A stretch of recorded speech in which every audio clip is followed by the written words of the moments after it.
आजको कथा छ समयको खेल। एका देशमा एकजना राजा थिए। उनी दयालु पनि थिए। उनी निकै शक्तिशाली पनि थिए। उनको ख्याति अरू देशमा पनि फैलिएको थियो। उनीदेखि छिमेकी देशका राजाहरू समेत डराउँथे। भाइबहिनीहरू, एक दिनको कुरा हो, राजा कतै जङ्गलतिर एक्लै घुम्न गएका थिए। घुम्दा घुम्दा राजालाई थकाइ लाग्यो। उनी एउटा ठुलो रुखनिर सुस्ताउन थाले। साह्रै थकाइ लागेको भएर सुस्ताएर बस्न थाले। गर्मीका कारण राजालाई पङ्खाको आवश्यकता पर्यो। उनले पङ्खाको काम लिन भनेर एउटा रुखको हाँगो चुडाल्न मात्र के आँटेका थिए, त्यस हाँगामा बसेको चराले भन्यो, "पख्नुहोस्, यो हाँगा नभाँच्नुहोस्। यहाँ मेरो घर छ। यो घर बनाउन मैले निकै श्रम र समय लगाएको छु। त्यसैले यो हाँगा नभाँच्नुहोस्, पख्नुहोस् भनेर एउटा चराले भन्यो। अनि राजाले आश्चर्य मान्ने भने, "घर रे? खोइ घर? म त यहाँ त्यान्द्रा तुन्द्री र माटाका डल्लो बाहेक अरू केही देख्दिनँ नि। कहाँको घर भनेको?" भनेर राजाले भने। चराले विनम्र हुँदै भन्यो, "हो, यही सानो डल्लो नै मेरो गुण हो, मेरो घर हो। यसभित्र मेरा बच्चाहरू सुरक्षित छन्। त्यसैले यहाँ केही नगरिदिनुहोस्। व्यर्थमा कसैको घर भत्काएर तपाईँलाई के फाइदा? आज हामीलाई जोगाइदिनु भयो भने कुनै न कुनै दिन यो गुण हामी पनि तिरौँला नि तपाईँलाई। त्यसैले आज चाहिँ हजुरले नगरिदिनुहोस्, बिन्ती छ, हाम्रो घर केही नगरिदिनुहोस्" भनेर ती साना चराचुरुङ्गीहरूले भने। यो सुनेर राजाले क्षमा माग्दै भने, "हे चरा, मलाई माफ गर। तिमीले नरोकेको भए मबाट आज ठुलो अपराध हुने थियो। केही छैन, म अर्को हाँगो ल्याउँला नि। तिमीहरू यसैमा घर बनाइ बस" भनेर राजाले भने। राजाले अर्को हाँगो चुडाल्न के खोजेका थिए, त्यहाँ बसेका कमिलाहरू कराए, "हे परदेशी, हाम्रो घर नभत्काउनुहोस्। यहाँका पातलाई धागाले जोडेर हामी यहाँ बसेका छौँ। यो घर बनाउन हामीले जति मेहनत गरेका छौँ, त्यति नै धेरै परिश्रम पनि गरेका छौँ। हामीलाई बर्बाद नगर्नुहोस्। कुनै दिन पनि हामी तपाईँलाई काम लाउँला नि। अहिले हजुरले हाम्रो घर नभत्काइदिनुहोस्" भनेर कमिलाहरूले भने। राजाले मनै हाँसे।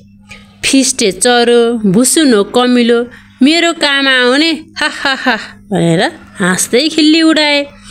उनलाई आफ्नो शक्तिको घमण्ड थियो। तैपनि उनको मिठो वचनले भने, "म तिमीहरूको घर बिगार्दिनँ। म यस जङ्गलभित्रको कुनै पनि कुरो छुन्न।" राजा आफ्नो त्यति भनेर बाटो लागे। भाइबहिनीहरू, त्यसपछि समय सधैँ एकनास रहन्न। दिन, महिना, वर्ष बित्दै गए। ती राजाको अर्को देशको राजासित ठुलो युद्ध चल्यो। युद्धमा उनी हारे। युद्धमा उनका धेरै सैनिकहरू पनि मरे र उनले आफ्नो राज्य पनि गुमाए। आफ्नो ज्यान जोगाउन समेत उनलाई धौधौ भयो र भाग्नुपर्ने अवस्था आयो। राजालाई शत्रु देशका सैनिकहरू पछ्याउँदै थिए। उनी भाग्दै जङ्गलभित्र पसे। सैनिकहरू राजाको निकै नजिक पुगिसकेका थिए। नजिकै एउटा ठुलो रुख थियो। उनी त्यही रुखको टोड्काभित्र थिए। त्यो रुख त उहिले राजाले भेटेको तिनै चराहरू र कमिलाहरू बस्ने रुख पो रहेछ। राजालाई समस्या परेको कुरा चरा र कमिलाहरूले बुझे।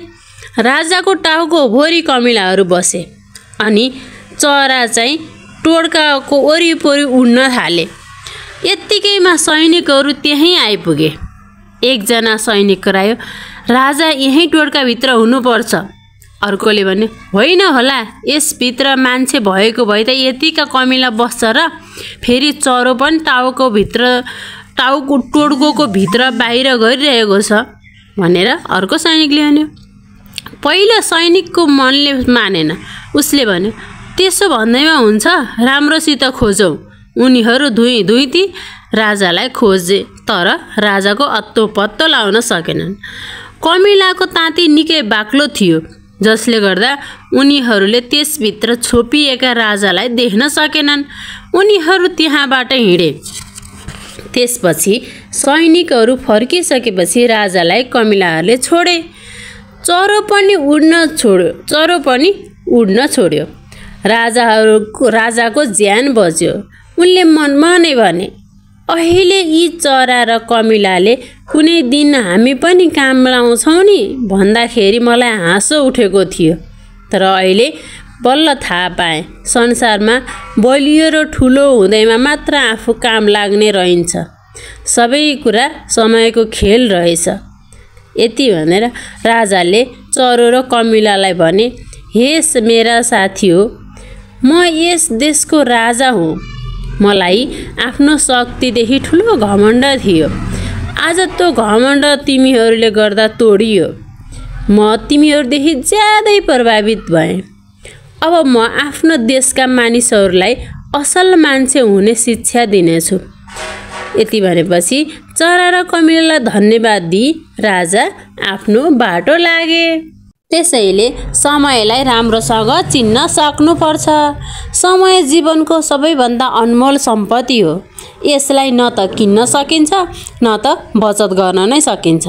यसको प्रत्येक क्षणको उपयोग गरेर मात्र हामी सफल, सन्तुष्ट र सम्मानित जीवन बाँच्न सक्छौँ। भाइ बहिनीहरू, त्यसैले भनिएको हो, समयले आफूलाई पर्खदैन, तर हामीले समयलाई सम्हाल्न सक्नुपर्छ। जीवनको प्रत्येक पललाई उपयोग गर्नु नै हामी मानिसको बुद्धिमानी हो। समय परिवर्तनशील वस्तु हो, जुन कहिले एउटै अवस्थामा रहँदैन। समयसँगै हाम्रो सोच, शैली, प्रवृत्ति, आवश्यकता र सामाजिक परिवेश पनि परिवर्तन हुन्छ। समयले सधैँ नयाँ चुनौती र अवसर ल्याइरहन्छ, जुन व्यक्ति समयअनुसार आफूलाई परिवर्तन गर्न सक्छ, उनै सफल र समृद्धि बन्न सक्छ। भाइ बहिनीहरू, समयअनुसार चल्न सक्नु भनेको लचिलोपन देखाउनु हो। यो परिवर्तनलाई स्वीकार गर्न सक्ने क्षमता हो। हामीले हाम्रो व्यवहार, योजना, सोच, काम गर्ने तरिका सबै समय र परिस्थिति अनुसार नै परिवर्तन गर्न सिक्नुपर्छ। त्यसैले जीवनमा अगाडि बढ्न चाहने हरेक व्यक्तिले समयअनुसार चल्न सक्नुपर्दछ। भाइ बहिनीहरू, आजको यो समयको खेल भन्ने कथा कस्तो लाग्यो? केही सल्लाह सुझाव छन् भने दिन अवश्य नबिर्सनु होला। यो समयको खेल कथा सुनेर बसिदिनु भयो, हेरेर बसिदिनु भएकोमा धेरै धेरै धन्यवाद।